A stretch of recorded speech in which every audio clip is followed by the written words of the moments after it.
My guest today on 12 Minutes With is Cyprus's Deputy Minister for Migration and International Protection, Dr. Nicholas Ioannides. Sir, thank you so much for joining us on Euronews. My pleasure. Thank you for having me. The EU has just struck a deal on new rules which will speed up the return of migrants deemed not to have the legal right to stay in the European Union. Some would say this is the most major hardline shift in EU migration policy in decades.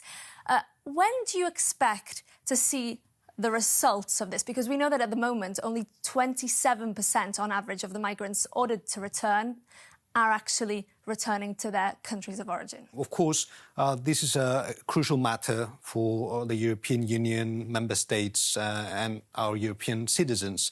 So we wanted to conclude the negotiations with the European Parliament and the Commission in order to enact a legal basis, a new legal framework in order to increase the number, both the number and the rate of returns, because as you rightly mentioned, the rates are low, and it is quite important to have an effective return system in order for the general overall European migration policy to function properly. Thus, we believe that the missing piece of the EU Pact on Migration and Asylum, namely the return regulation that we agreed on Monday, will contribute to the effectiveness of our migration policy. Let's get into the details of this.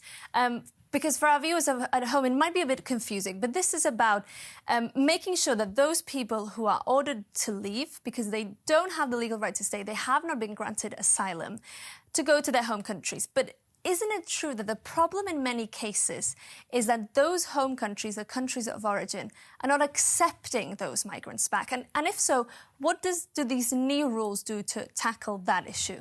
Well, this is part of the problem, namely countries that do not accept their nationals. The other problem, or aspect of this problem, is the fact that third country nationals do not cooperate with member states in order to repatriate. Therefore, the new regulation envisages measures that would exert pressure on individuals to collaborate with member states. For instance, there will be stricter detention rules and longer entry bans that would actually push, to put it this way, third country nationals to work with member states and accept their repatriation.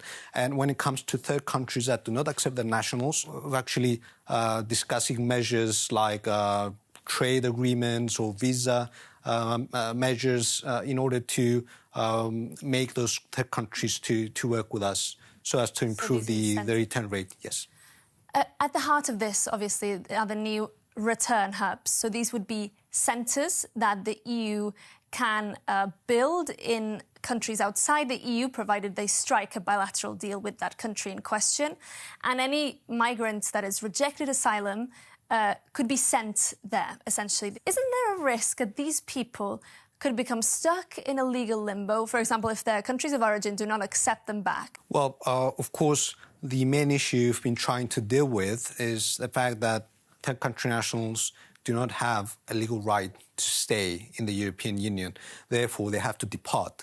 So if they're not collaborating with us or the country of origin won't accept them, then we have to find a solution. And this solution is a so-called return hubs. And something that is quite important to everyone, to member states and the Commission, is that the human rights should be upheld and safeguarded. How will that be ensured? And that is why one of the means to ensure this is the engagement of international organizations such as the UNHCR and International Organization of Migration. And of course, we'll be monitoring the situation. We don't want to punish those people. We just want to make sure that those who have no right to remain in the European Union will depart and will not, and will protect our asylum systems from misuse.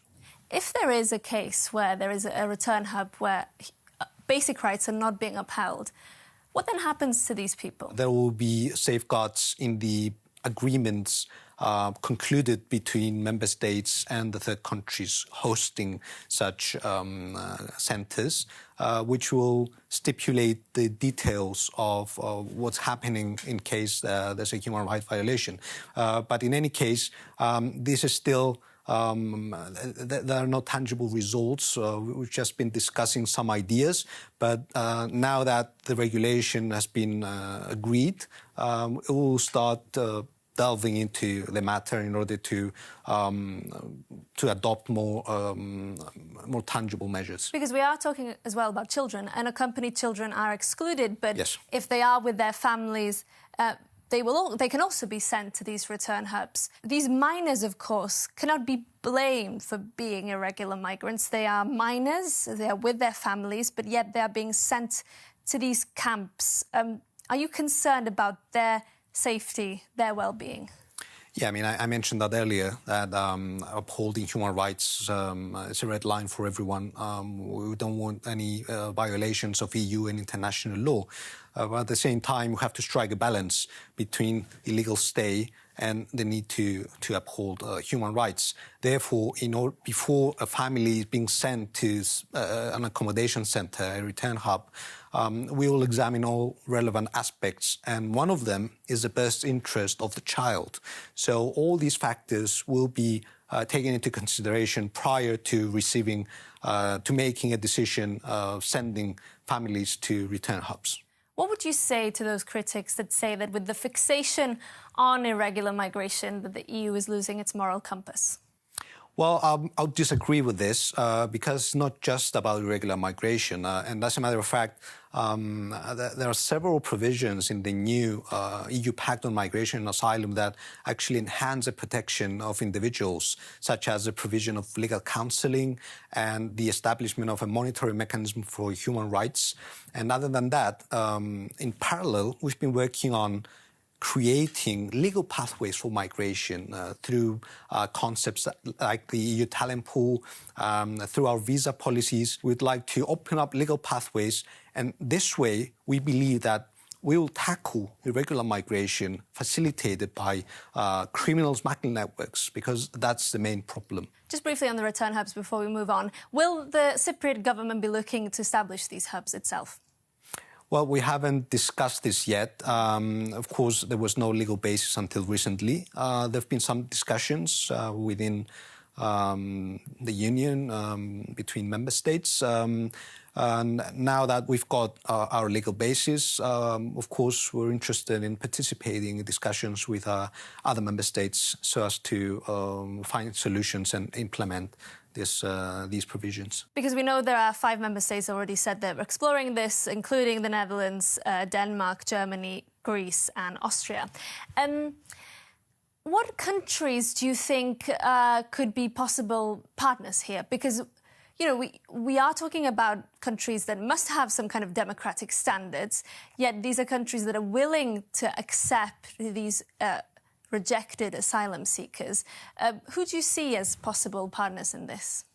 Well, I cannot refer to specific countries, but what you described actually is what the regulation envisages, that the countries where return hubs will be established should safeguard, protect and observe human rights. So these are the criteria set by the regulation. I want to ask you about the situation of Cyprus. It could be described as a frontline state when it comes to migration. How concerned are you about instability in the Middle East and the potential impact on migration flows, particularly, of course, the situation in Lebanon? Well, indeed, Cyprus is a frontline member state that has received massive migratory flows over the last years. And that is why our government has adopted strict measures in order to reduce irregular flows. And we've actually managed to do so. We managed to reduce irregular flows by nearly 90% over the last 3 years. But as you mentioned, we're in a volatile region, so we always remain vigilant lest a new crisis erupts, a new refugee crisis erupts in the region. And of course, unfortunately, we've seen armed conflicts in the region, in Iran, in Lebanon. So far, no migratory flows have been created. We've received no migrants from these regions. And in any case, the new Pact on Migration and Asylum also stipulates measures for crisis management. It's the first time that we've got such a comprehensive legal framework in order to address this thorny issue. Finally, Minister, before we finish, there is now a discussion, and I know you'll be discussing this with your EU counterparts this week, about whether the EU should continue to provide temporary protection to Ukrainian men, young men approaching the age of conscription. Do you think that there should be a shift in these rules? Because Chancellor Merz of Germany, for example, has been calling on this to avoid a situation where men approaching the conscription age are leaving Ukraine en masse. Well, as you know, protection to Ukrainian citizens, Ukrainian nationals, has been extended for a year to spring 2027.